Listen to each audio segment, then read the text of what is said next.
I have for you here today one of the most absurd statements I've ever heard a Liberal Party minister make on the issue of immigration. They know that they're stuck on this issue and they are deeply unpopular with their stance on mass immigration. And in response to the standard that Conservative Party leader Pierre Poilievre has set out, that immigration should be lowered to the rate that it's not driving up costs of housing in this country, this is what Immigration Minister Marc Miller said in response. It is unhealthy to link housing to the volume of people that are coming here to seek refuge and asylum. Equally unhealthy to relate it to immigrants. The price of houses has jumped as a result of interest rates, and affordability has jumped as a result of that. That isn't because of volumes that we are seeing. At the same time, and these are two truths that can be the case at the same time, it's no surprise that people that are here temporarily, as economists measure, do put pressure on what they call the cost of shelter. This is more of a humanitarian challenge because the type of shelter that we would deploy as a responsible country to welcome these people, affordability has struck every single part of the country, and that is not something that asylum seekers have created, nor should they be held responsible for. So we shouldn't hold the rate of immigration responsible for the increased price of housing. Marc Miller, a skull-crushing moron, but then went on to say, well, temporary workers do put upward pressure on the price of shelter. Well, why not regular immigrants and why not refugees and asylum seekers? It's just silly too that Canada is like the destination for refugees and asylum seekers. I have nothing against Canada taking in some refugees, but it's always weird that we're taking refugees in from the other side of the planet and bringing them to a country that they just can't afford to live in unless the government is going to cough up enough money so that they can sustain themselves here. It would be better if the government literally just quartered the amount of support and gave them money so they could buy shelter in a different country. Bringing them to Canada doesn't help anybody, especially the immigrants themselves. This man, Marc Miller, is only our immigration minister right now because he was part of Prime Minister Justin Trudeau's wedding party back in the day. There are so many people in ministry positions inside of the Liberal government who are completely incompetent, but they had some weird personal relationship with Justin Trudeau back in the day, and that means that they're allowed to stick around as ministers. Like Seamus O'Regan is this way. Other people who are ministers are just people who knew Justin Trudeau back in the day when he was even more of a useless twit with no skills. I guess you could say he really hasn't gained any skills since then other than, covering up corruption. But the idea that we can, at all costs, we cannot talk about immigration rates is stupid. The Liberals know that this is a losing issue. That's why Marc Miller is falling all over himself in that clip.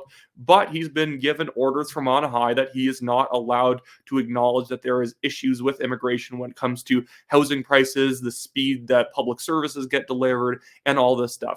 Whenever you look at polling, you'll actually find, even more so than Canadian citizens who have been here like 10 plus years, it's actually immigrants who are the people most likely to tell you that the immigration rate is too high. They are like 67% saying that immigration rates are too high in this country. And that makes sense. Have you ever been on an airplane before and thought, wow, this airplane's a little bit overstuffed. I wish there were fewer seats so we could all get a little bit more leg room.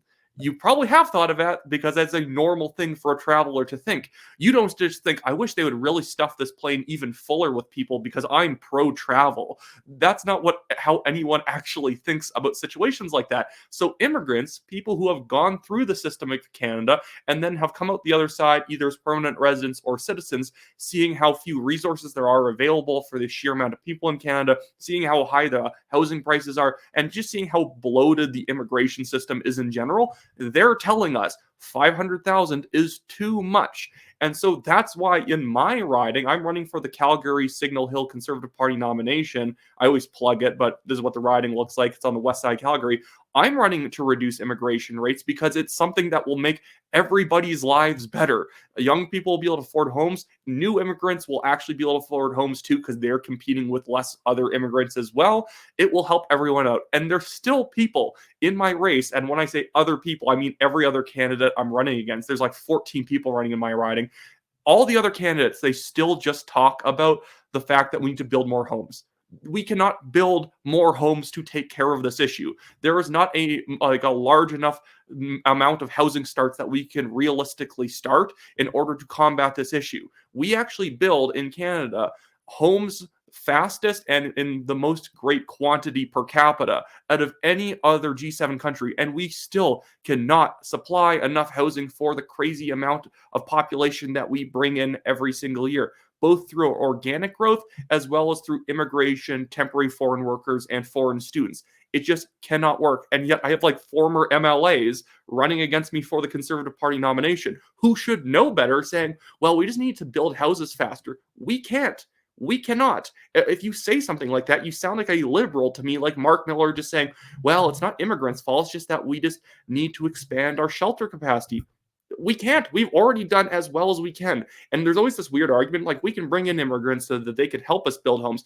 The skill set to building a home in Canada is like so much different to other countries. I have talked to developers. They say you actually can't hire many of these people, not because they lack skills. A lot of them have great skills. It's just that the sort of skills you need to build a house in Canada, the sort of like infrastructure framing work, insulation work that needs to be done, are skills that you would need like upgrades to your certifications in order to take part in competently. Ugh. Anyways, this drives me up a wall whenever we see liberals coming out and just pretending like adding 500,000 people to the country per year is not going to put pressure on homes. And the liberals' housing plan is not working at all. Our current housing minister, Sean Fraser, keeps ballyhooing his plan, his housing acceleration fund. They're just throwing money at municipalities pretending they're going to build homes faster. Our new housing starts have fallen year over year for 3 years now. It's not getting better. And it turns out that when you throw money at a bloated system to build houses faster, it just means that the money gets just burnt up faster too. You actually need to change housing policy as well as reduce immigration if you actually want to be able to make sure you can build homes that people can afford. Ugh. Anyways, that should be it for me today. If you live in my riding, Calgary Signal Hill, buy Conservative Party membership. My website is in the description below, wyattclaypool.com. And if you want to contribute to mine and the National Telegraph's legal fund, the Give, Send, Go link is also in the description below. We're being sued by a ridiculous billionaire developer for defamation because we had a guest writer mention him in one of our articles in the context of reporting that was already done about him. We reported nothing new and nothing unfactual, but he's going to try and squeeze us for a fake apology. But we don't put up with that sort of crap at the National Telegraph, so we're fighting back, and it has cost us more than $26,000 so far. So if you want to contribute to that, it really helps keep our legal effort funded, and it takes the burden of cost off of us so we can reinvest more in actually expanding the National Telegraph. Anyways, have a great day, everyone.